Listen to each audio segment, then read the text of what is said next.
හොඳයි. අද අපි කතා කරන්න යන්නේ ලෝක ඉතිහාසයේම වෙනස් කරපු එක තීරණයක් ගැන. මේක ඒ තීරණය පිටිපස්සේ තියෙන කාලයත් එක්ක තව තවත් වටිනාකම වැඩි වෙන අපූර්ව කතාවක්. දවසක් භික්ෂුන් වහන්සේලා කණ්ඩායමක් අතර ලොකු කතාබහක් ඇති වුණා.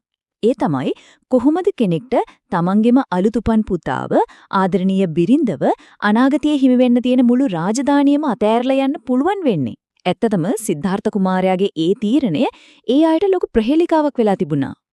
ඉතින් මේ කතාබහ අහගෙන හිටපු බුදුරජාණන් වහන්සේ හරිම අපූර්ව දෙයක් වදාලා. උන්වහන්සේ පැහැදිලි කළා මේ මහා අත්හැරීම කියන්නේ එකපාරට ගත්ත තීරණයක් නෙවෙයි. ඒක සංසාරේ පුරාම පුහුණු කරපු දෙයක උච්චතම අවස්ථාවක් කියලා. මේක තවත් හොඳට පැහැදිලි කරන්න උන්වහන්සේ අපි වාරගෙන යනවා හිතා ගන්නවත් බැරි තරම් ඈත අතීතයකට. ඒ කාලේ උන්වහන්සේ මඛාදේවිය කියලා හරිම ධාර්මික රජ කෙනෙක් වෙලා ඉඳලා තියෙනවා. ඉතින් අපි දැන් අහමු ඒ කතාව. මඛාදේව රජතුමාගේ ජීවිත කාලය ගැන හිතුවත් ඇත්තටම පුදුම හිතෙනවා. බලන්නකෝ අවුරුදු 84000ක් කුමාරියෙක් විදිහට, තවත් 84000ක් යුව රජෙක් විදිහට, ඊට පස්සේ තවත් අවුරුදු 84000ක් මහරජතුමා විදිහට යුක්තිය ඉටු කරලා තියෙනවා. ඒ කියන්නේ අවුරුදු ලක්ෂ 2කමාරකටත් වඩා වැඩි කාලයක්. හොඳයි. ඉතින් ඔහොම කාලය ගෙවිලා යද්දී දවසක් රජතුමා තමන්ගේ පෞද්ගලික කේස ශිල්පියට ටිකක් අමුතු ඒත් හරිම සරල උපදෙසක් දෙනවා. එතුමා කිව්වා මෙහෙම මිත්‍රය මගේ කොණ්ඩේ හදනකොට කවදා හරි දවසක එකම එක සුදු කෙස් ගහක් හරි දැක්කොත් ඒ දැක්ක ගමම මට කියන්න ඕනේ කියලා. හැබැයි ඉතින් එහෙම දෙයක් වෙන්න තව සෑහෙන කල් ගියා. අවුරුදු ගාණක් යනකල්ම රජතුමාගේ කොණ්ඩේ කළුවර රෑක් වගේම තද කළු පාටට තිබුණා. ඒත් අන්තිමේදී ඒ දවස උදා වුණා කළුම කළු කෙස් දහස් ගාණක් අතරින් දිල්ලිසෙන එකම එක සුදු කෙස් ගහක් අර කේශ ශිල්පියාගේ ඇහැ ගැටෙනවා. ඔහු හරිම පරිස්සමෙන් රත්තරන් අඬුවකින් අර කෙස් ගහ අරගෙන රජතුමාගේ අල්ලුවට තියනවා. ඔන්න මෙතරින් තමයි මුළු කතාවෙම හැරවුම් ලක්ෂ්‍ය පටන් ගන්නෙ. පුදුමම දේ තමයි මේ සිද්ධිය වෙනකොටත් රජතුමාට තව අවුරුදු 84000ක් ජීවත් වෙන්න ආයුෂ ඉතිරි වෙලා තිබුණා. හිතලා බලන්න තව අවුරුදු 84000ක්. අර එකම එක සුදු කෙස් ගහ දැක්ක ගමන් රජතුමාට දැනුනේ හරියට මුළු ඇඟම ගිනි ගන්නවා වගේ හැඟීමක්. එතුමා මෙහෙම කිව්වා. මාරයාගේ දූතයා ඇවිල්ලා. මේ දිව්‍ය දූතයෝ මට අනතුරු අඟවන්න ඇවිත් මට දැන් කාලය හරි මේ ලෝකය අතහරින්න. බලන්න එතුමාට දැක්කේ වයසට යන එකක් විදිහට නෙවෙයි අවදි කිරීමක් විදිහට. ඊට පස්සේ රජතුමා එක මොහොතක්වත් පරක්කු වුණේ නැහැ. ඒ වෙලාවෙම Tamante කේශ ශිල්පියාට ලොකු ආදායමක් තියෙන ගමක් ත්‍යාගි කළා. ඊළඟට Tamanne වැඳිමාල් පුතාව ගෙන්නලා මුළු රාජධානියම එයාට බාර දුන්නා.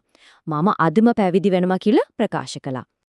හිතන්නකෝ බලය සැප සම්පත් ඔටුන්න මේ හැම්බදේම ඔක්කොම අතෑරලා රජමාලිගාවෙන් එළියට බැහැලා එතුමා කෙලින්ම ගිය මඛාදේව අඹ උයනට තවුසෙක් විදිහට හරිම සරල ජීවිතයක් පටන් ගන්න. බුදුදහමේ මේ වගේ උතුම් අත්හැරීමකට කියන නම තමයි නෙක්ඛම්ම. එහෙම නැත්නම් නෛෂ්ක්‍රම්‍යය කියලා. සරලවම කිව්වොත් දුකින් මිදෙන්න විමුක්තිය හොයාගෙන යන්න ලෞකික සැප බැඳීම් වගේ දේවල් හිතාමතාම අතහැරලා දාන එක. ඉතින් තමන්ගේ ජීවිතයේ ඉතුරු අවුරුදු 84000ම දැන් තවුසෙක් වෙච්ච මහදේව රජතුමා අර අඹ උයනේ භාවනා කරමින් තමයි ගත කළේ. මෙත්තා, කරුණා, මුදිතා, උපේක්ඛා කියන සතර බ්‍රහ්ම විහරණ වඩමින් එතුමා ගැඹුරු ධාන තත්වයන්ට පත් වුණා. අන්තිමේදී මරණයෙන් පස්සේ බ්‍රහ්ම ලෝකයක තමයි උපත ලැබුවේ. හොඳයි, කතාව ඉවරයි. ඒත් කතාවේ වැදගත්ම කොටස පටන් ගන්න දැන්. කතාව කියලා ඉවර වෙලා බුදුරජාණන් වහන්සේ අර ඈත අතීතයයි තමන් ඉස්සරහින ශ්‍රාවකයෝ අතර තියෙන හරිම පුදුම හිතෙන සම්බන්ධයක් කෙලිදරව් කරනවා. උන්වහන්සේ දේශනා කරනවා එදා අර රජතුමාට සුදු කෙස් ගහ පෙන්නපු කේශ ශිල්පියා තමයි අද ආනන්ද වෙලා ඉන්නේ. රජතුමාගෙන් පස්සේ රජකම බාරගත්ත පුතා අද රාහුල වෙලා ඉන්නේ. ඒ වගේම එදා මහාදේව රජතුමා කියන්නේ වෙන කවුරුත් නෙවෙයි මමම තමයි කියලා. අවසාන වශයෙන් උන්වහන්සේ මේ කතාවේ හරය පැහැදිලි කරනවා. බලන්න එදා මඛාදේව රජු විදියට කරපු අත්හැරීමෙන් ලැබුණේ බ්‍රහ්ම ලෝකයක උපතක් විතරයි. ඒකත් තාම සංසාරය ඇතුලේ. ඒත් මේ වර්තමාන ජීවිතේ සිද්ධාර්ථ කුමාරයා විදියට කරපු අත්හැරීම ඒකෙන් ලැබුණේ නැවත ඉපදීමක් නැති දුක සම්පූර්ණයෙන්ම නැති වෙන නිර්වාණයයි. ඉතින් මේ කතාවෙන් අපිටත් එක දෙයක් ගැන හිතන්න ඉඩක් ලැබෙනවා.